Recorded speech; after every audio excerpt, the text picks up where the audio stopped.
Hi there, so this is my inverse kinematic solver.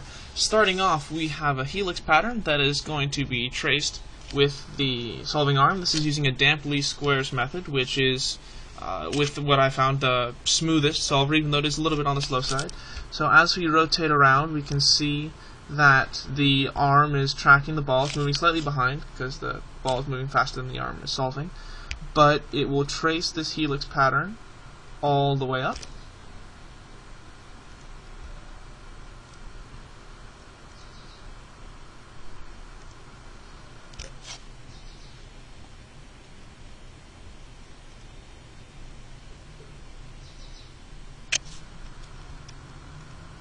The helix is a nice demonstration of a non-trivial pattern for the arm to solve for.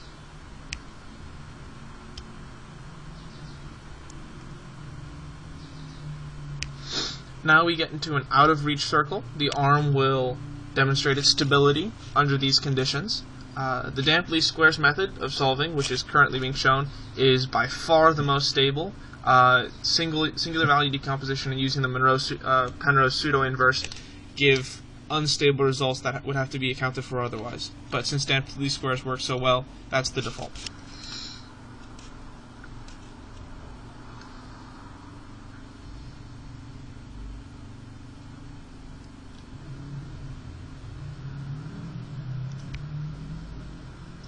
So now at this point, the path is returned to the origin. The arm will now solve and return itself to that position.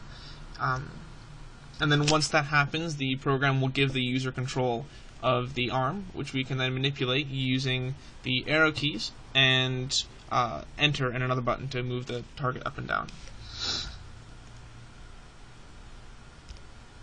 So as we can see, the arm is moving down to re-intercept itself at the origin.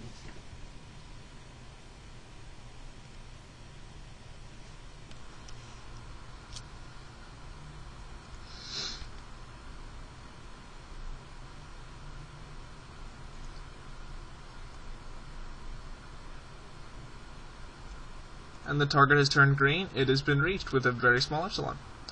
So now at this point, the program has handed over control to the user, and the display has mirrored that by changing its text to give you instructions on moving the target. So you can move the target down with the enter key, or up with a bracket key, and we can move it and position it so that the arm can then solve it.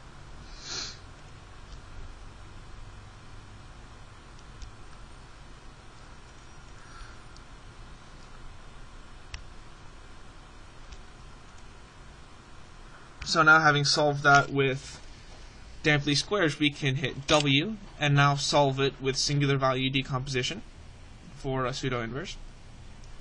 And you can see it's a substantially faster algorithm, but does lead to sort of more varied results. And we can also get the same with a Monroe-Penrose pseudo-inverse. Then we can continue to move the target around again, and this will track. One fun thing, let's just switch it back to damp least squares for right now. We can actually delete links off of the chain. So now this is a chain of links 1, 2, 3, and we can add on links of any length by using keys 1 through 9.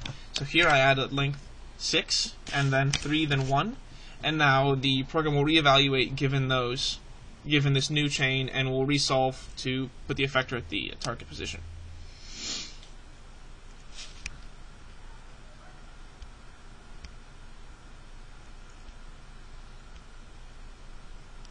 And then if at any point we want to begin the demo again, we can hit G, and then we retoggle the demo using this now modified chain. And you can actually modify the chain during the demo, although that will change the performance. And there we go. Inverse kinematics.